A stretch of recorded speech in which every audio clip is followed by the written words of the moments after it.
Bonsoir à tous, merci de votre fidélité et bienvenue dans Dites-moi tout docteur, votre émission qui vous parvient les dimanches à 14 h. La journée mondiale du rein a été célébrée partout dans le monde comme chaque 10 mars de chaque année. L'occasion a été mise à profit pour sensibiliser le grand public. Avec les acteurs ici présents, nous allons faire revivre les temps forts du 10 mars du mois de mars 2022. Dans un court instant, votre animatrice Marie Sidibou Sisseko pour vous servir.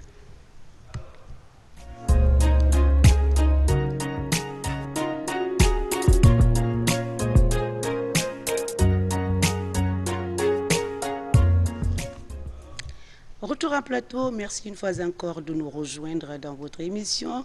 Mesdames et messieurs, je disais donc que la journée a été célébrée partout dans le monde le 10 mars dernier. Nous allons faire revivre les téléspectateurs qui suivent cette émission, mais je rappelle que nous avons comme invité Dr Bobo Barry, néphrologue en service à Donka, et Monsieur Barry. Monsieur Gallo Ibrahima Sori Kokouma, docteur en informatique, et Madame Touré Fatoumata Doumbouya, diététicienne. Alors, c'est une des rares fois que nous avons un plateau aussi garni. Nous avons tous les éléments quand même, les composantes pour la prise en charge. Chacun va nous dire sa contribution pour la prise en charge. La première question, docteur, on va rappeler le thème de cette année. C'est combler les manques de connaissances théoriques et pratiques afin d'améliorer la prise en charge. Chaque année, le thème change, c'est pour permettre, vous, les médecins, de changer votre stratégie, également la prise en charge, améliorer, on en parle tout à l'heure. Alors, qu'est-ce qui s'est passé le 10 mars 2022 au centre d'hémodialyse de Dr Bobo? Merci à Madame Sidibé pour l'invitation. Et je profiterai de l'occasion, comme c'est le mois de la femme, je vais profiter de l'occasion pour souhaiter bonne fête à toutes les femmes du monde et plus particulièrement à celles de la Guinée. Et plus particulièrement aussi à ma chère maman. D'accord. Et plus particulièrement au néphrologue. Au néphrologue, d'accord. D'accord. Donc, au fait, la journée mondiale du rein est célébrée le deuxième jeudi de chaque mois de mars. C'est quelque chose qui a été initié en 2005. Donc, depuis chaque année, nous célébrons la journée mondiale du rein. En fait, l'objectif visé, c'est de sensibiliser les décideurs et surtout la population sur l'importance de la maladie rénale. Parce que s'ils sont méconnus, c'est-à-dire si tu ne connais pas l'ampleur de la chose, ça devient un peu difficile. Et comme l'information ne peut pas passer à tout moment, donc nous avons choisi un jour dans l'année pour attirer l'attention de la population ainsi que des décideurs. Donc cette année, depuis l'avènement de la COVID-19, pratiquement nous ne faisons plus des dépistages, sinon d'habitude, on faisait des dépistages ou bien des campagnes de sensibilisation. Donc cette année, nous avons fait des conférences scientifiques en visioconférence. Et nous avons été suivis dans le monde entier, il faut le dire ainsi, parce qu'il y avait nos amis français et de la sous-région également. Donc nous avons fait, il y a eu 10 présentations de thèmes par des jeunes néphrologues. Donc ça a été un truc interactif et les gens ont posé des questions. On a fait ça en Zoom conférence. Comme ça va se passer tout à l'heure, hein, vous avez l'habitude, oui. Et puis c'était tout, vous avez dit depuis l'avènement de, pas Covid seulement, et depuis Ebola, hein, il y a maintenant 4 ans, il n'y a pas assez de, chaque année, chaque 10 mars de chaque année, il n'y a pas assez de mobilisation à l'intérieur du pays, visioconférence. Est-ce que vous pensez qu'avec cette méthode, la communication passe? Surtout c'est de l'intérieur. Ce n'est pas seulement la visioconférence. Hein. Au fait, il y a des émissions en langue nationale. Ok. Voilà, qui se font, chaque année quand même ça se fait. Et au niveau des radios, on passe à tout le rôle en langue nationale et en français. Mais il faut aussi le rappeler qu'après Ebola, on a fait un dépistage à Kindia. Ok. Voilà, on avait fait ça en 2016, après Ebola. On était là aussi. Voilà. On a clôturé ici Oui. la journée Oui, dans oui. cette même émission. Oui.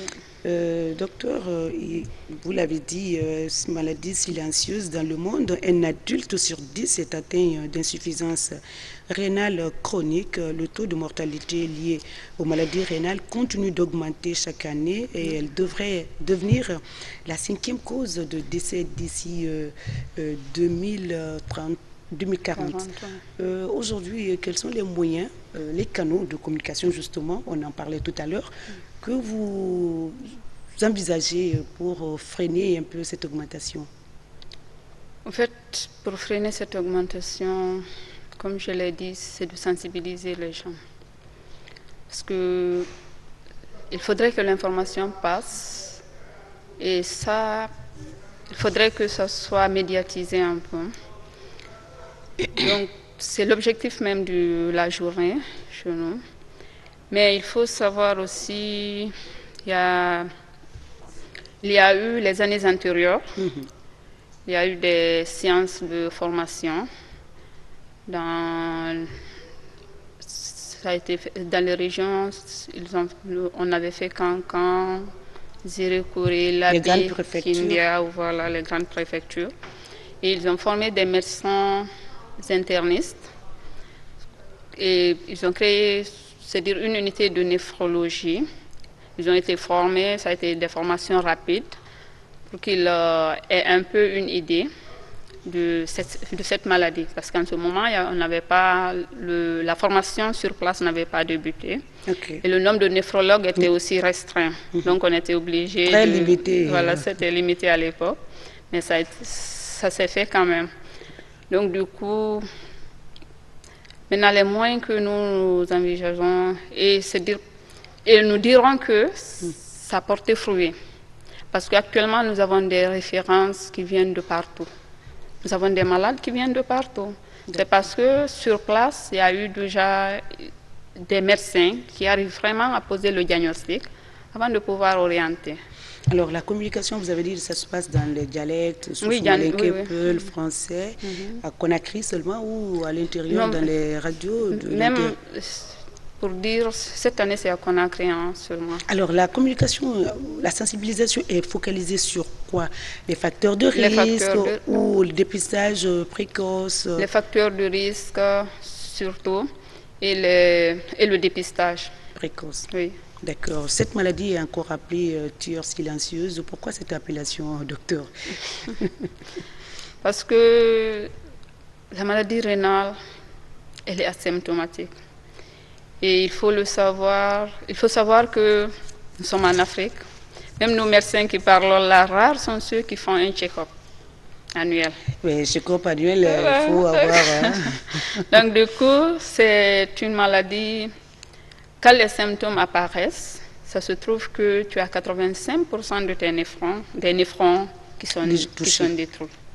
Donc du coup, c'est ce qui fait que c'est une maladie vraiment, on dit tueur silencieux. C'est un tueur silencieux. Et du coup, le problème, c'est où? C'est le dépistage, comme je l'ai dit tantôt.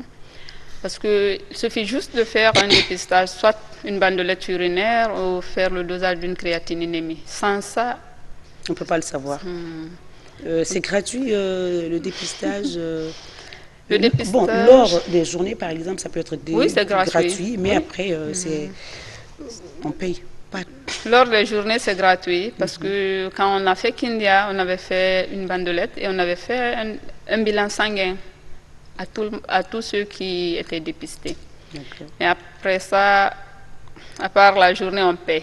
C'est payant. Mais quand même, une bandelette, ça ne coûte rien. Alors, cette appellation est un peu liée aujourd'hui le fait que le taux est élevé. On se rend compte à la dernière minute qu'on a des reins à moitié détruits. C'est cela? Je n'ai pas saisi bien. J'ai dit, cette appellation a un lien aujourd'hui avec le taux élevé de la maladie, parce qu'on se rend compte tardivement. Oui, on se rend compte tardivement, c'est surtout ça. Ok. On a Monsieur Diallo, docteur en informatique, et notre invité. Je peux vous présenter, mais il serait préférable que vous vous présentiez vous-même. Merci beaucoup, Madame Siseko, mais je profite de votre micro, bien que ça soit un peu plus tard, pour vous féliciter vous-même, docteur Kadiatou, ma femme chérie, mes filles et toutes les femmes du monde. Merci. À l'occasion de 8 mars passé. Ben, 8 mars passé, le mois de mars continue. Hein? Non, en fait. Je souhaite à toutes les femmes du monde, comme je l'ai dit, ma femme chérie, mes filles, à tout le monde, le meilleur qu'elle-même aurait souhaité à elle-même. D'accord. Toutes mes félicitations pour la fête de mars. Donc, moi, je voudrais que vous ne me présentez pas docteur en informatique, mais plutôt un malade. Je suis venu pour témoigner que je suis malade. Je suis bien sûr enseignant-chercheur, directeur adjoint chargé de la recherche au centre informatique de l'université Gamal Abdel Nasser de Conakry. D'accord. Et je souffre de cette maladie depuis octobre 2017. C'est en 2017 vous avez su que vous étiez malade? En 2017 que j'ai su que j'ai l'insuffisance rénale. Depuis le 4 janvier 1994, on m'a diagnostiqué, qu'on appelle ça, j'ai l'hypertension artérielle. Depuis lors, je suis sous traitement. Okay. Et après, quand la maladie s'est annoncée, il y a eu d'autres pathologies qui sont apparues, comme la goutte, le rhumatisme, et chaque fois j'avais des odèmes, j'avais des difficultés. D'accord. Et maintenant, quand ça s'est empiré, c'est devenu très compliqué. Pour moi, c'est le rhumatisme. Je suis allé à l'hôpital Ignace Tine demander un document pour qu'aller à Dakar, parce que les gens disent qu'à Dakar on traite mieux le rhumatisme. Mais on m'a dit qu'on ne peut pas me donner un papier tant qu'ils ne savent pas de quoi je souffre. J'ai expliqué pensant que je connais. Ils ont dit non, il faut qu'on t'hospitalise. On m'a hospitalisé. Pendant 9 jours, au 9e jour, ils m'ont dit que je souffre d'une insuffisance rénale chronique, stade terminal.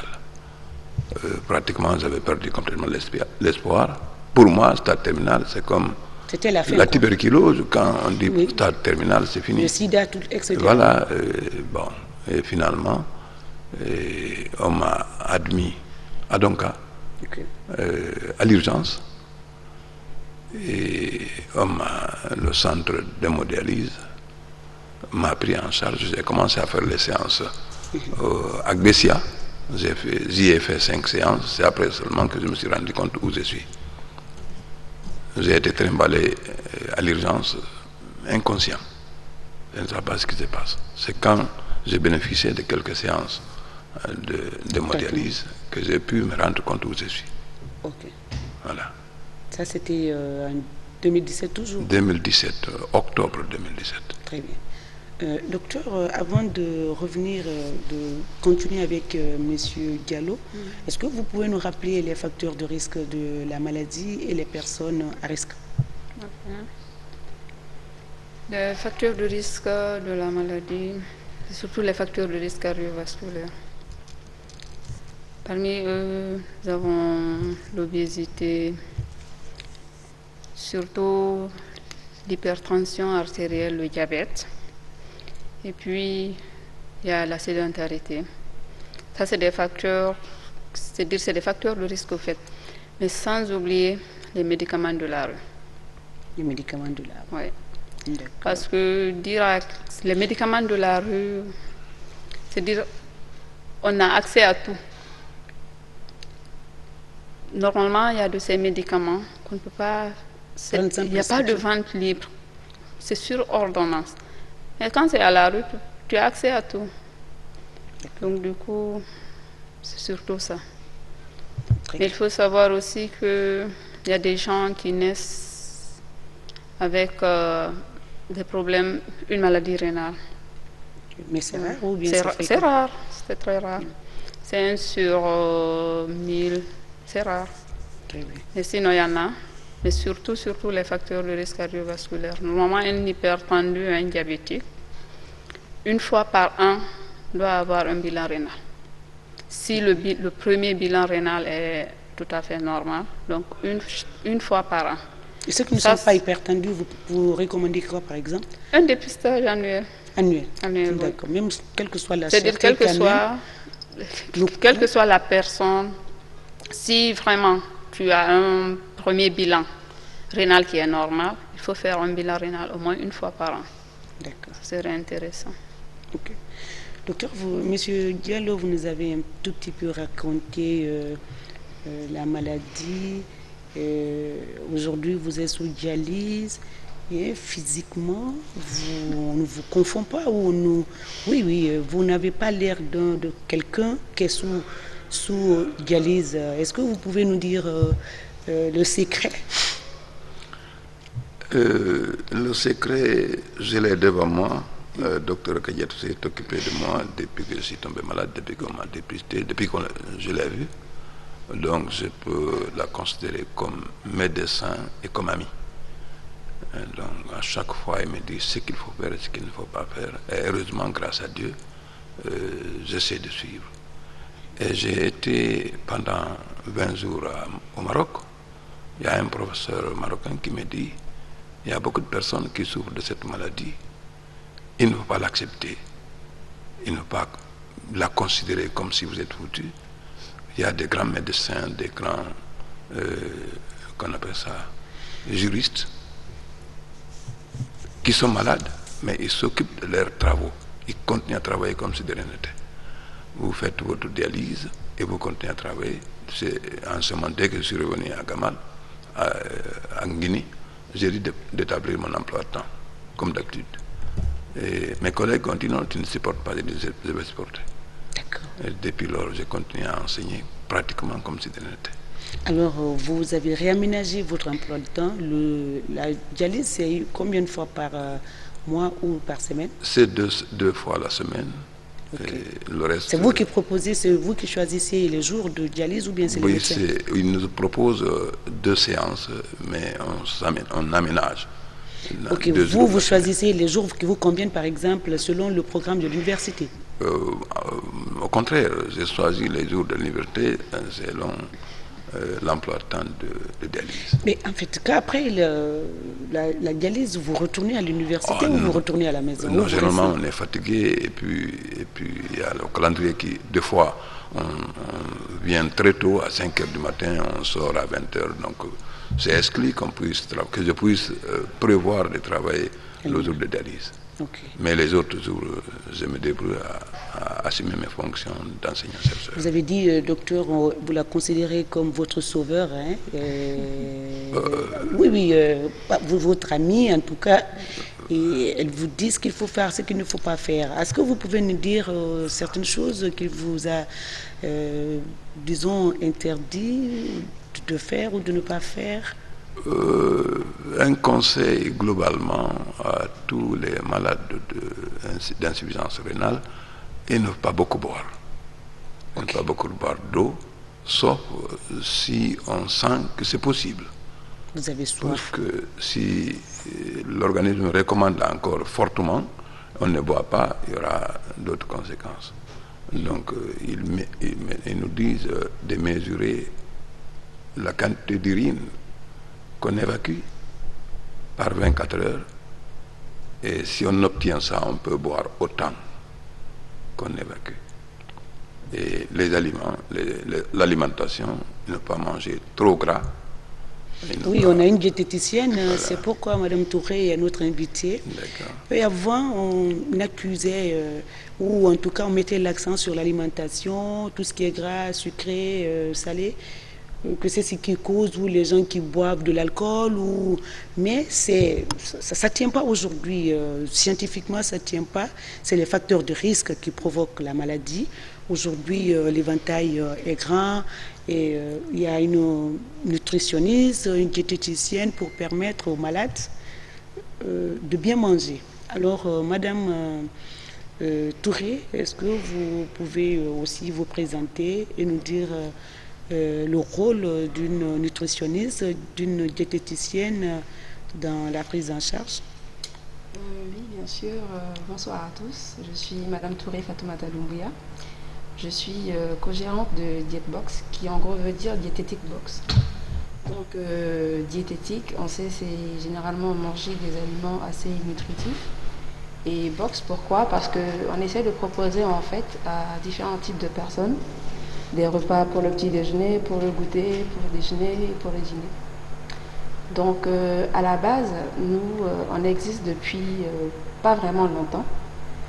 Et c'est effectivement à cause des différentes réalités qui existent que nous avons décidé de mettre cette entité en place. Dans un premier temps, nous avons commencé par la restauration. On a pensé comme ça parce que, je prends l'exemple sur moi-même. Il y a un an, je pesais 10 ou 15 kilos en moins.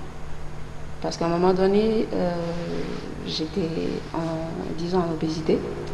Donc j'ai eu des problèmes de santé, mais ce n'était pas ici. J'ai commencé à suivre un régime alimentaire, le sport et tout ça. J'ai perdu assez de poids et sincèrement, je me sentais bien. Et quand je suis rentrée en Guinée il y a un an, j'arrivais pas à manger normalement. Enfin, nutritif, ce qui devait être... genre aliments sains, équilibrés. Oui, effectivement. J'avais du mal à trouver parce que la première des choses, c'est que partout où on va, ce sont des aliments qui sont gras, salés, sucrés, etc., qui ne sont pas forcément recommandés pour la santé. Ça, c'était le premier point. Le deuxième point, c'est que quand on a des activités au quotidien et qu'on n'a pas forcément le temps de manger, et on se retrouve dehors, on ne trouve pas quoi manger. Du coup, on mange ce qu'on trouve. Et des fois, même on perd l'appétit, carrément. On perd l'appétit, effectivement. Alors que, généralement, quand on parle de régime, les gens ont tendance à arrêter de manger et tout ça. Et ça, c'est quelque chose qu'il ne faut pas. Il y a même des régimes qui sont mis en place où on te demande de manger chaque heure ou même oui, ça dépend de la quantité. Voilà, effectivement. Donc, à côté de ça, on s'est dit, bon, tiens, on va mettre en place un restaurant qui va s'appeler Dietbox.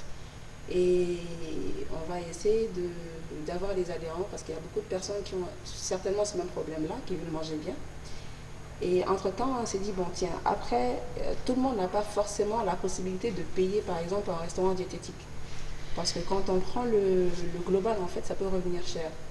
Et dans la société, il y a des personnes, en fait, qui sont malades, qui n'ont pas les moyens. Qui n'ont pas forcément les moyens. Donc, on s'est dit, bon, tiens, on va créer une ONG pour pouvoir accompagner, en fait, les malades. Parce que manger diététique, pour nous, c'était d'accompagner, en fait, les personnes qui sont, dans un premier temps, malades, donc qui souffrent de maladies chroniques. Ensuite, on s'est dit, bon, on va aussi donner à manger aux personnes qui sont en surpoids, les sportifs, ou tout simplement les gens qui veulent manger bien, c'est-à-dire pour pouvoir prévenir en fait ces différentes maladies-là. Et il se trouve que j'ai passé, disons, une semaine au centre de nephrologie, parce qu'il y a mon beau-frère qui était hospitalisé. Ok. Donc à un moment donné, on s'est rendu compte en fait que les malades avaient un problème avec l'alimentation. Et comme nous, on a un groupe, il y a différents types de personnes. Donc, moi, par exemple, je m'occupe de volet diététique, mais à côté, on a un nutritionniste. Il faut savoir que le nutritionniste, en fait... Mais justement, il faut nous expliquer, parce que nous, on ne comprend pas. Nous, diététique, nutritionniste, c'est la même personne. Aujourd'hui, ce n'est pas le cas. Ce n'est pas le cas. Un nutritionniste, à la base, c'est un médecin. Ok. C'est un médecin qui peut vous recevoir en consultation, qui peut vous prescrire des médicaments, qui va vous accompagner en fait pour prévenir certaines maladies, ou quand on a certaines maladies chroniques, le cancer, l'hypertension, le diabète, qui sont des maladies qu'on retrouve pratiquement on les voit tous les jours, on vit avec ça au quotidien. Voilà. Hein, ouais. Donc le diététicien, le nutritionniste, en fait, il va vous accompagner dans ce domaine-là. Et lui, il a la possibilité de vous prescrire des médicaments, alors que nous, diététiciens, on ne peut pas faire ça parce qu'on n'est pas médecin. Donc par contre, on va vous accompagner en fait pour la composition de vos différentes assiettes. Okay. Donc, en tenant compte de plusieurs facteurs, de votre état de santé, de votre poids, de votre métabolisme, parce que c'est quelque chose qui compte.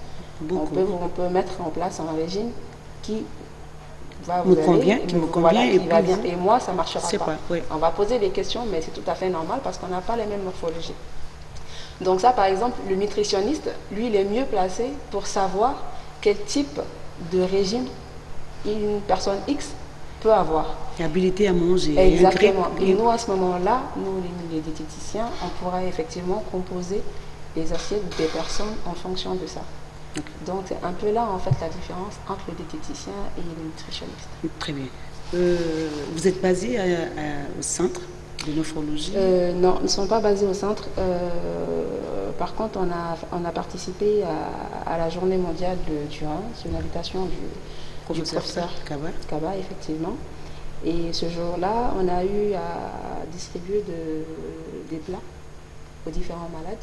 Gratuit, bien sûr. D'accord. C'est notre volet ONG. Ok.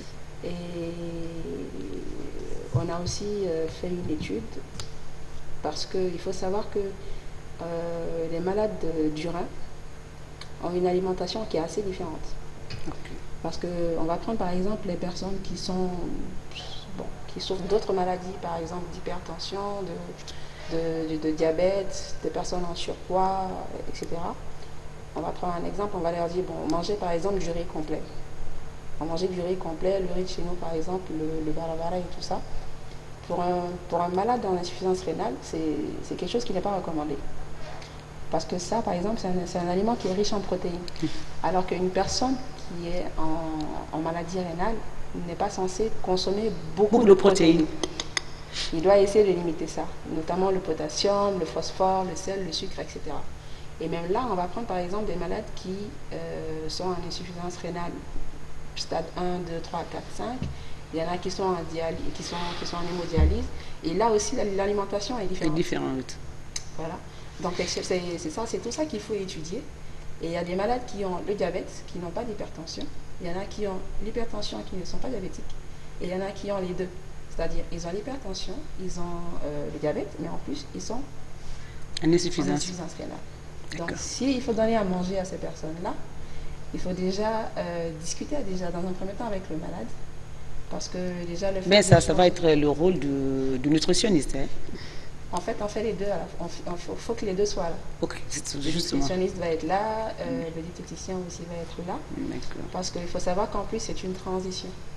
C'est une transition dans le sens où, tous les jours, par exemple, pour une personne qui va se lever, ça c'est comme le commun du Guinéen, on va manger le pain le matin, on va pas voir la quantité et tout ça. Il y a le sel, il y a le sucre dans la pâte du pain, il y a du gras. En plus, on va rajouter de la mayo, du beurre, etc. ou les boîtes de conserve qui sont pleines de conservateurs de gras, de sel, etc. Donc, pour une personne qui a l'habitude de faire ça tous les jours et en plus qui va aller faire une dialyse, qui va se sentir bien, elle va dire, bon, tiens, moi j'ai fait ma dialyse, je suis bien, je suis tranquille. Alors qu'à la base, non. Ça, c'est quelque chose qu'il faut surveiller au niveau de l'alimentation. Donc, je pense que le docteur va nous donner plus d'explications par rapport à ça, parce que je pense que les malades, en hémodialyse, il y a un poids qui, normalement, ils sont censés garder. Donc, pour cela, il faut qu'ils puissent voir, effectivement, quel type d'aliment et la quantité qu'il faut pour chaque personne, oui. Effectivement. Donc, nous, voilà, sur le côté sur lequel, en fait, on est là pour accompagner les malades. Très bien. Est-ce que vous avez commencé à presser, vous avez commencé à donner à manger aux personnes alitées à Donka au centre? Ou bien, docteur, il n'y a personne qui est couché là-bas chez vous? Si. D'accord. Madame Touré, vous avez commencé à donner à manger? Alors, en ce moment, ce qu'on fait, c'est que il y a certaines personnes qui passent commande chez nous, d'accord, qui passent commande dans le restaurant. Donc c'est un restaurant virtuel pour le moment parce qu'on essaie de rééduquer les gens en fait et pour leur rappeler qu'effectivement ils doivent changer leur mode de vie alimentaire. Donc on accompagne, on donne des conseils, on fait appel aux gens, on discute avec eux. Donc en ce moment il y a des gens qui passent commande au niveau du restaurant. Du côté malade alité, je vais prendre le côté du centre d'hémodialyse. Ce jour-là, quand on a participé à la journée mondiale, effectivement, on a donné à manger, comme je vous l'ai dit tout à l'heure. On a animé aussi un petit atelier où on a reçu les malades, certains malades qui étaient là. Il y avait aussi des infirmières à qui on a donné certains conseils. Donc il y a eu un échange comme ça.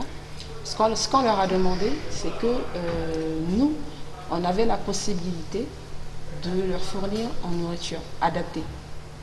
Ok. D'accord? Mais par contre, étant donné que pour le moment, on n'a pas en fait plusieurs adhérents, pour que le coût revienne moins cher, parce que nous, en fait, l'objectif, on voudrait que tout le monde puisse avoir accès à de la bonne nourriture, mais à moindre coût. D'accord? Mais nous, tout seuls, on ne peut pas investir dedans. Ce qui revient assez compliqué. Donc, ce qu'on a demandé aux malades ce jour-là, c'est qu'ils pouvaient se mettre en petit groupe de 10, par exemple. Donc, un petit groupe de 10. À ce moment-là, ils peuvent passer commande. On prend un jour, ils vont dire, bon, aujourd'hui, c'est lundi, on a un petit groupe de 10 et on va contacter Dietbox. Ils nous appellent, bon, il y a un groupe de 10, on voudrait avoir à manger pour aujourd'hui. Nous, à ce moment-là, on va faire en sorte de leur fournir à manger. Et comme à moindre coût, quoi. Voilà, c'est la box, ça sera le petit déjeuner, le dîner, et s'il faut même le goûter. Parce qu'il faut quand même manger. Donc, ils n'auront pas à réfléchir à qu'est-ce que je vais manger et Docteur, tout ça. docteur, qu'est-ce qu'il faut faire pour les malades? On y revient tout à l'heure. On va parler un peu la prise en charge, la meilleure prise en charge. Aujourd'hui reste la seule arme pour vous, les médecins, mais également pour les malades. Et comment améliorer la prise en charge, docteur, au niveau du centre d'hémodialyse? La prise en charge par rapport à la maladie rénale. Tout à fait. Okay. Là, je pense que, c'est-à-dire, parlant de la prise en charge de la maladie rénale, surtout au Centre national d'hémodialyse, parce qu'il faut savoir que pour arriver au stade de dialyse, comme l'a dit M. Diallo, nous évitons actuellement le stade terminal, parce que quand tu le dis à quelqu'un qui n'est pas du corps, le plus souvent, il y a des malades qui nous disent, comme maintenant c'est terminal là, qu'est-ce que vous voulez faire? Donc c'est le stade 5, c'est de la maladie rénale chronique, donc c'est un stade de dialyse. Et il faut savoir qu'au centre de dialyse, actuellement, nous avons 240 malades qui y sont dialysés.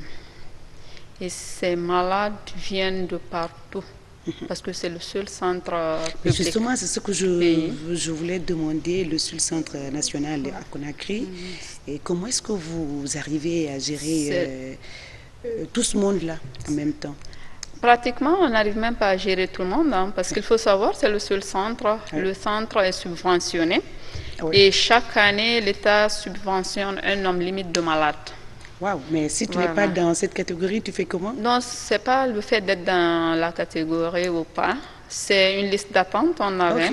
Il faut savoir qu'on est passé de... Parce que moi, quand j'étais venue au centre pour ma thèse, on n'avait que 30 patients. Mais aujourd'hui, le chiffre, c'est de 30 à 240 malades. Sans parler des... Est-ce que le centre répond quand même aux normes? Aux normes, c'est-à-dire? C'est-à-dire que la capacité, les intrants, c'est disponible. Est-ce que de 30 à 200, c'est quand même... Oui, c'est ce que je dis. C'est-à-dire que c'est en fonction de la subvention de l'État. Mais il faut savoir que ce nombre est très petit par rapport à la demande. Wow. C'est très petit par rapport à la demande. Et... Actuellement, et il faut savoir aussi qu'il y a des malades même qui désistent parce que être dialysé, c'est de changer un peu de mode de vie, s'il faut le dire, c'est de remanier son emploi de temps. Carrément. Ok. Et du coup, il y a des malades qui vivent à l'intérieur du pays, qui ont, par exemple, quand tu reçois un père de famille qui vient de l'intérieur du pays, il a toute sa famille là-bas, il a fait la majeure partie de sa vie là-bas, il a ses activités là-bas. Lui dire de déménager, c'est pas chose aisée. Pas du tout.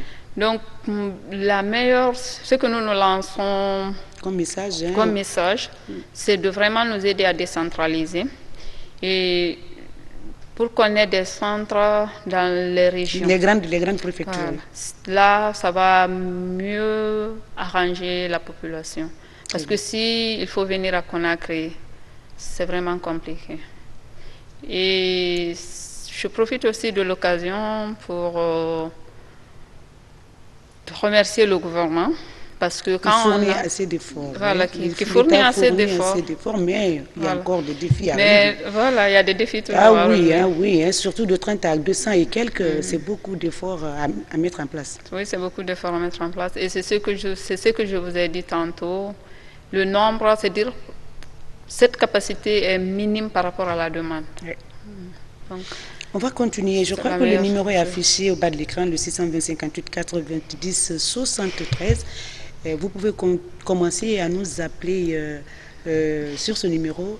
Docteur Kadiatou Bobo, notre invité médecin est là. Notre patient, moi j'appellerais comme ça, pas malade, il n'a pas l'air de malade, mais pas du tout. Monsieur Diallo Kokouma, Ibrahim Souri, Madame Touré, Fatoumata Doumbouya, celle qui est chargée de nourrir les médicaments, même si elle n'est pas encore sa structure n'est pas subventionnée par l'État. Ben, c'est pas l'occasion c'est l'occasion de faire passer un message. Hein. Oui. Ben, ça sonne déjà, on va commencer à prendre. Allô? C'est parti. Docteur, vous avez... C'était pour inviter les autorités à mettre encore le paquet. Hein. Et la gratuité, est-ce qu'on peut envisager la gratuité de la prise en charge nouveau dialyse carrément? C'est-à-dire que il y a des malades qui payent. Hein. Oui, il y a des malades. 25 000 francs, je crois. Ils payent ces 25 000. C'est petit, mais il y en a même qui n'arrivent pas à avoir les 25 000. Oui, il y en a qui n'arrivent pas à payer. Mais dans les autres pays, aujourd'hui, on parle de gratuité de la prise en charge au niveau de dialyse. Est-ce qu'on peut y arriver Mais la dialyse coûte moins cher dans la sous-région. En Guinée, la dialyse coûte moins cher par rapport à la sous-région. Okay. Parce que quand vous évaluez ça, 25 000 francs guinéens par rapport à 5 000 francs CFA, c'est 73, c'est un peu plus cher. Donc c'est un peu plus cher. Il faut savoir, chez nous, au centre de dialyse, il y a des médicaments qui sont gratuits pour les dialyser. Okay. Par exemple, l'érythropoïétine et le fer injectable, c'est gratuit. Par contre, dans la sous-région, par exemple au Sénégal, eux, ils achètent l'érythropoïétine. Okay. Donc c'est un peu dans ce sens. Mais parler d'une gratuité quand même... On n'envisage pas, hein? Si. On envisage. Si l'État met le paquet, l'État est fort. L'État est fort, l'État hein? est fort. Okay. Ça dépend aussi de... Allô? Oui, allô, bonjour, madame. Oui, je vous entends. Bonjour, bonsoir, messieurs. Votre nom, d'où vous nous appelez? Voilà, comment allez-vous? Je m'appelle Ibrahim Omar, je vous appelle de Sangoya. Nous vous écoutons, monsieur Yula. Voilà, donc, je voudrais nous savoir quelles sont les maladies à éviter pour vraiment éviter l'insuffisance rénale chronique. Parce qu'aujourd'hui, nous mangeons tout, donc sans contrôle. Donc maintenant, bon, je suis inquiet, moi je veux vraiment savoir quels sont les aliments à éviter vraiment pour ne pas tomber dans ce milieu-là. Donc... Ben, docteur, vous avez bien compris, on mange tout. Hein. Alors, Madame Touré, après, docteur, vous allez nous proposer un menu en sortant d'ici et chacun va partir avec. Hein. Allez, docteur, nous vous écoutons. Au fait, c'est de manger sain. Et l'alimentation saine... compte beaucoup. Hein. Ça compte beaucoup, mais c'est coûteux. Ah oui, voilà. Ben, tout ce qui est rare est cher et puis ça demande de l'argent. Parce que c'est manger moins gras, moins salé, moins sucré. Et puis, moins salé, moins sucré. Voilà. Ben, ce qu'on mange aussi, même si ce n'est pas l'huile que nous consommons, ce n'est pas de qualité. Et Madame Touré va nous dire par exemple de prendre de l'huile d'olive. Hein. Ce n'est pas la portée de tout le monde. Voilà. Manger sain et puis vous demandez aussi de faire de l'exercice physique. De l'exercice physique, des fruits et légumes. Ben aujourd'hui, il y en a à gogo sur le marché, hein, mais il faut avoir le prix. Voilà. Donc, bon, Monsieur Diallo, vous avez un menu spécial à la maison, même si vous ne passez pas par Madame Touré. Bon, c'est maintenant que j'ai connu Madame Touré. Parlez un peu plus fort, monsieur. C'est maintenant que j'ai connu Madame Touré. D'abord, je ne mange pas beaucoup de sel, je ne mange pas gras.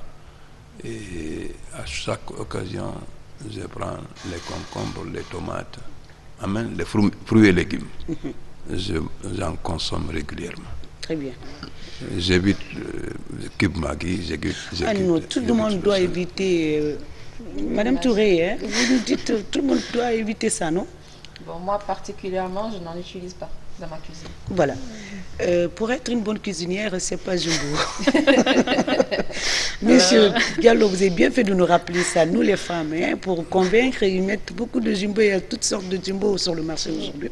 Heureusement, je ne mange pas dehors. Mais ça, c'est pas seulement pour ceux qui sont dialysés ou c'est pour toute la population. C'est pour toute la population. Voilà. On va aller dans l'école de Madame Touré pour nous apprendre ça. Préparer sans jumbo. Docteur Barry, on va prendre encore cet appel. Allô? C'est déjà parti. On va continuer aussi à lire des messages, mais on sensibilise. C'est l'occasion. Allô, oui. Bonsoir, madame. Votre nom, d'où vous appelez? Bonsoir. Oui. Comment vous vous appelez, madame? Allô, oui. Bonsoir, madame. Votre nom, bonsoir. Allô? Éloignez-vous de votre poste téléviseur, s'il vous plaît. Il y a un peu... Bon, quand vous écoutez à la télé, il y a, il y a de l'écho par ici, mais déplacez-vous lorsque vous voulez poser des questions. Docteur, les statistiques, vous avez parlé des statistiques depuis... sous peu, c'était à 30. Aujourd'hui, c'est à 200 et 200, quelques. Oui, 240. Ils viennent, ils partent les dialysés au centre. Ou bien il y en a qui sont carrément hospitalisés là-bas, ou bien c'est non? En fait, les malades sont hospitalisés quand ils ont d'autres maladies ou au diagnostic. Okay. Parce que quand ils sont référés, avant qu'il n'ait un diagnostic, nous les hospitalisons si l'état clinique ne leur permet pas de faire, voilà, de les prendre en ambulatoire. Okay. Sinon, si l'état clinique le permet, c'est bon. Mais les dialysés, ils viennent, ils font leur séance de dialyse et puis ils rentrent. C'est des gens, comme l'a dit M. Diallo, ils peuvent vaquer à leurs affaires. Après leur dialyse. Oui, après leur dialyse. Allô? Allô, oui. Éloignez-vous de votre poste téléviseur, s'il vous plaît. Ok, il n'y a pas de problème, je voilà. suis éloigné. Voilà. C'est mieux ainsi. Nous vous écoutons, monsieur. Ok, je voudrais savoir, est-ce que boire beaucoup d'eau peut nous éviter les maladies rénales là? Voilà. Ok. Le docteur va répondre à la question. Au fait, boire beaucoup d'eau ne peut pas nous éviter des maladies rénales, mais boire beaucoup d'eau peut nous éviter certaines maladies qui peuvent conduire à des maladies rénales. Okay. Il y a des gens qui sont susceptibles de faire des calculs rénaux. Et c'est des gens qu'on leur recommande de boire beaucoup d'eau. Parce que boire beaucoup d'eau empêche la formation des calculs. Voilà. La formation de ces calculs, c'est des agrégats. Donc, quand tu bois, tu élimines au fur et à mesure. Okay. Donc, du coup, aussi, boire beaucoup, ça empêche d'être déshydraté. Et parce que la déshydratation aussi peut conduire à une insuffisance rénale, mais c'est aigu dans ce cadre. Okay. Donc, c'est juste ça. Okay. Mais c'est pas dit que c'est une mesure préventive pour tout le monde. Quand on n'est pas malade, on peut boire beaucoup d'eau. Quand on n'est pas malade, on peut boire. Mais ce n'est pas recommandé chez les dialysés de boire beaucoup d'eau. Non, les dialysés aussi, ce n'est pas parce que ce n'est pas recommandé. Okay. Les dialysés, ça dépend. Okay. Parce que chaque malade est un cas. Okay. Et les dialysés ne sont tous pas venus en dialyse par une même maladie. Okay. Ils viennent par de différentes maladies. Okay. Et parmi eux, il y a des gens qui conservent une diurèse. C'est-à-dire il y a des gens qui urinent. Okay. Par contre, il y a des gens qui sont anuriques. Okay. Et quand on est anurique, normalement la balance hydrique doit être nulle. Les entrées doivent être égales aux sorties. Donc c'est dans ce cadre. Mais sinon, il y a des gens qui boivent. Il y a des gens qui boivent normalement. Parce qu'ils urinent normalement malgré qu'ils soient malades. Allô, bonsoir. Oui, bonsoir monsieur. Votre nom, d'où vous nous appelez? C'est maintenant Mouabari Mamadjan. Oui. Je suis à Kobaya Plateau. Ok. Je voudrais poser quelques questions à votre invité, Dr Boubari. Allez-y, nous vous écoutons. Concernant les différentes boissons, les différents jus qu'on boit actuellement, parce qu'on entend certaines personnes nous disent que les boissons énergétiques causent aussi cette maladie. On ne sait pas si c'est vrai ou faux. Il y en a beaucoup qui le disent. Est-ce que les boissons aussi ont des conséquences dans ce cas de maladie rénale? Merci. Merci, mon frère. Et si les boissons ont des conséquences sur les maladies rénales. Là, c'est toujours, les boissons, c'est dans l'alimentation. Parce qu'il faut savoir, les boissons, c'est quelque chose de sucré. Donc, ça peut conduire à des diabètes. Maintenant, les boissons énergisantes, là, je ne connais pas trop la composition. Mais je sais que, quand même, ça rentre dans le cadre des facteurs de risque cardiovasculaire. Parce que je pense que les boissons, ils ont un composant, c'est-à-dire l'énergie là dont ils disent. Parce que normalement, quelqu'un... Parce qu'on dit quand on est fatigué, on prend telle boisson pour requinquer ou pour tenir la journée. Et ils disent que... C'est comme si c'était du thé ou du café. Non, c'est même pas du café. Parce non, en fait, quand tu es fatigué, certains, quand ils sont fatigués, prennent du café pour un peu avoir l'allure de travailler. Mais dire à une personne que quand tu prends une boisson, il te faut 24 heures, tu peux bosser. L'organisme a besoin de repos. C'est ça, on travaille et on se repose. Voilà. Et puis, il ne faut pas en boire beaucoup aussi. Voilà. Allô? Allô? Allô? Allô? Oui, nous vous écoutons, messieurs. Allô, oui. Votre nom, d'où vous nous appelez? C'est Oumar Diallo depuis Koundia. Nous vous écoutons, monsieur Diallo. Ok. Quels sont les symptômes de la tuberculose? Mais aujourd'hui, on ne parle pas de la tuberculose, c'est la semaine dernière, ça. Aujourd'hui, on parle des problèmes de reins. Le thème est affiché au bas de l'écran. Alors, il faut voir le thème, c'est affiché au bas de l'écran, Aujourd'hui, on ne parle pas de tuberculose. Tuberculose, la journée, c'est le 24. Peut-être qu'on va recevoir des spécialistes. Mais aujourd'hui, on parle de reins et on célèbre la journée du rein ici.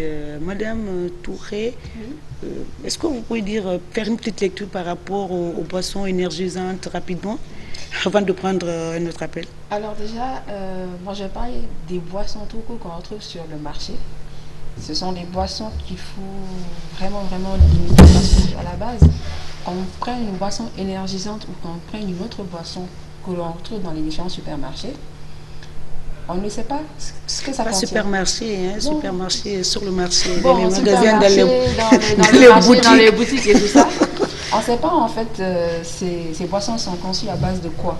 On sait pas on ne sait vraiment pas ce qu'il y a dedans. Vraiment. Donc ce qui est recommandé en fait, c'est de manger, d'essayer en tout cas de manger au maximum des plats qui sont faits à la maison. C'est tout comme les boissons. La chance, on a plusieurs fruits sur le marché. Aujourd'hui, donc on peut en consommer, on peut les transformer soi-même à la maison pour en faire des boissons. Des boissons nature, fait maison, c'est mieux. Et comme le disait le docteur tout à l'heure, pour avoir de l'énergie, il faut se reposer, c'est très important. Parce que le corps, il a besoin de repos. Il ne faut pas se dire qu'on est jeune et qu'on n'a pas besoin de repos. Parce qu'à un moment donné, le corps, en fait, il va lâcher. Et quand il lâche, malheureusement, il n'y a pas moyen de récupérer, c'est pas comme une voiture. D'accord. Allô? Allô, oui. Allô, oui. Bonsoir, monsieur.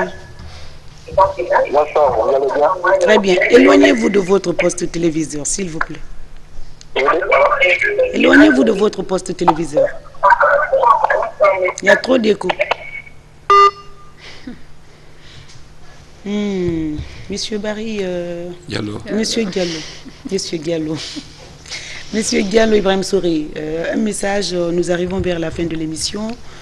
Quel message vous pouvez lancer à la population guinéenne qui nous suivent actuellement sur la télé nationale? Bon, je veux un peu revenir sur ce que le docteur a dit, je ne la contredis pas, pour la prise en charge au niveau du centre d'hémodialyse de Donka. Mais je crois qu'on peut faire mieux.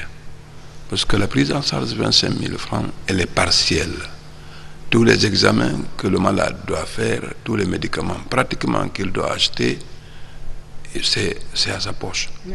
C'est pourquoi vous constaterez qu'il y a des gens qui viennent, comme elle l'a mentionné tout à l'heure, de l'intérieur, vu qui ne peuvent pas trouver un logement, qui ne peuvent pas se permettre à payer le transport, ils ne peuvent pas acheter des médicaments, ils démissionnent.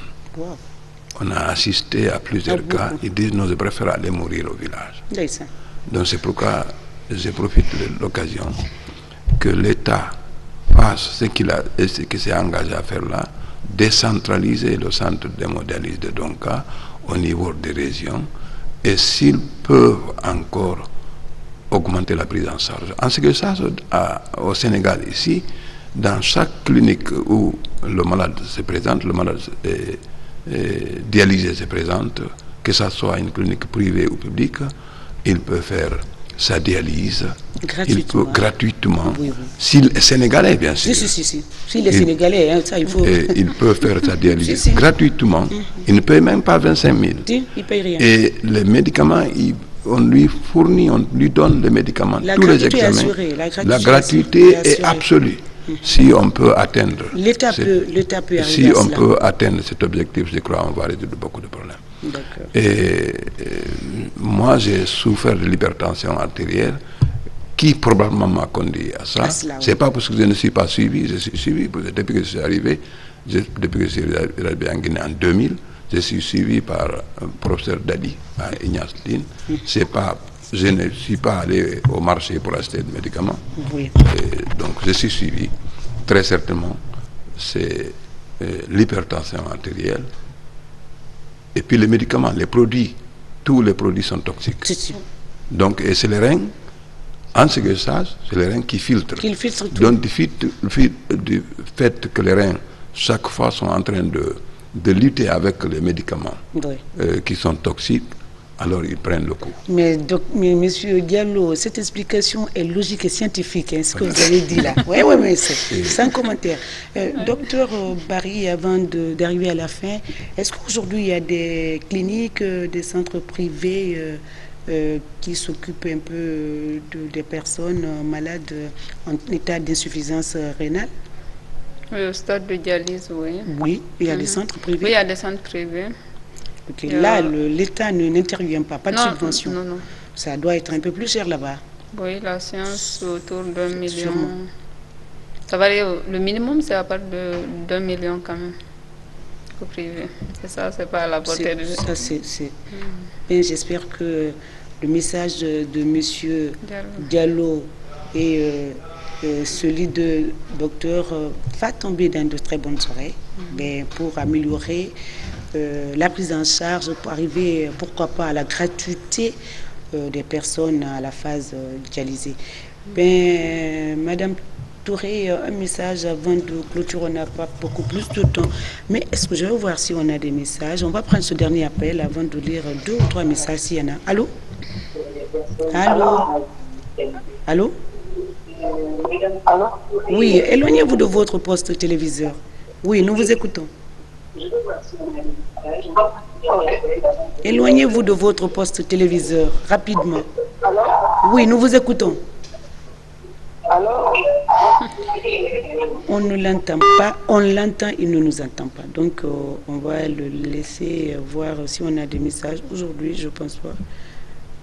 On a beaucoup de messages. Hein. Bonsoir. Est-ce qu'on pourrait lire tous ces messages-là?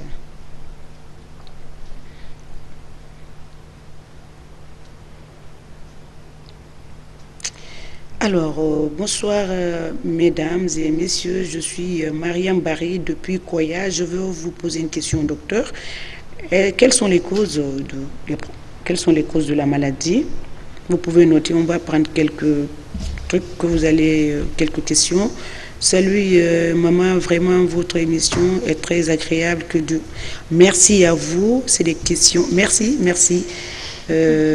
Bonsoir, messieurs, c'est monsieur Keta Daouda Taouya pour un... Bon, il faut bien écrire parce que c'est un peu compliqué de vouloir ou de pouvoir formuler les questions. Pour un diabétique, quelle qualité de viande il faut consommer? On n'est pas avec des diabétologues, docteur, il faut juste prendre des questions liées. liées à... Bon, on va prendre ce message de cet appel et puis on va se dire au revoir. C'est parti. Les causes de la maladie rapidement, docteur Barry.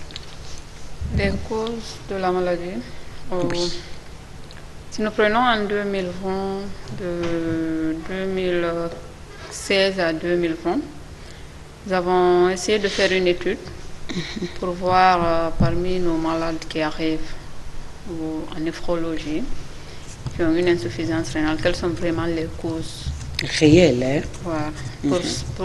Parce que là, c'est pour pouvoir un peu, comme on l'a dit, mettre un accent sur la prévention. C'est quand tu connais réellement qu'est-ce qui amène les malades en insuffisance rénale que tu pourras avoir un champ d'action. D'accord. Et nous avons trouvé qu'il y a ce que nous appelons des néphropathies glomérulaires. Oui. Mais ça, c'est un terme purement médical. Tout à fait. Et donc, au fait, c'est des infections qui arrivent au niveau du rein même, mais sur le plan structure même du rein. Ok. Et ces infections sont le plus souvent causées par des simples pathologies qui peuvent être traitées, que si c'est traité, ça ne peut pas conduire à la maladie rénale. Par exemple, les infections de la gorge, les angines, les infections ORL. Et il faut savoir aussi, dans ce cadre de maladie, il y a les médicaments qui entrent en cause. Donc, nous avons trouvé que ces maladies occupent la première place. La deuxième place a été occupée par l'hypertension artérielle. C'est souvent cité. Ouais. Voilà. Parce qu'il faut savoir que l'hypertension artérielle, comme ils le disent, ce n'est pas l'hypertension artérielle qui tue le malade. C'est les conséquences que cette hypertension entraîne qui tue le malade. Et cette hypertension entraîne des problèmes rénaux, comme ça entraîne des AVC, des problèmes de cœur. Donc il faut savoir, les gens qui ont la chance rapidement, oui. d'être hypertendus et d'avoir des symptômes peuvent se présenter à l'hôpital. Mais ceux qui n'ont pas de sang, cette chance d'avoir des symptômes ne se présente pas. Donc je conseille à tout le monde de se faire dépister. C'est aussi simple que ça. Très bien. Et nos confrères, je les conseille quoi? Quelle que soit ta spécialité, quand tu as un malade chez toi, aie au moins l'aimabilité de prendre sa pression artérielle. Ça te permet de poser le diagnostic. C'est un diagnostic aussi simple à poser. Et la troisième place a été occupée par le diabète. Donc, du coup, ce sont les trois principales causes d'insuffisance rénale. J'avais voulu vous demander comment éviter la maladie, mais je crois que vous l'avez cité avec les facteurs, et ça peut y aller. Ben, c'est un petit mot, au revoir à monsieur, madame, c'est fini, on n'a plus le temps, monsieur Diallo. Dernier mot. Le dernier mot, c'est effectivement, comme le docteur Kadiot l'a dit, il faut se faire dépister. Il ne faut pas avoir peur de demander, de consulter au centre, demander les néphrologues. Qu'est-ce que, quand on a des odèmes, quand on a des problèmes d'urine, quand la tête fait trop mal, quand on a de... La tension persiste aussi. La tension persiste. Ça monte souvent. Quand il y a la goutte, en tout cas, il y a des maladies qui persistent, tu traites, il y a une autre qui apparaît. D'accord. Il faut te faire dépister. Très bien. Madame Touré, on est pris par le temps.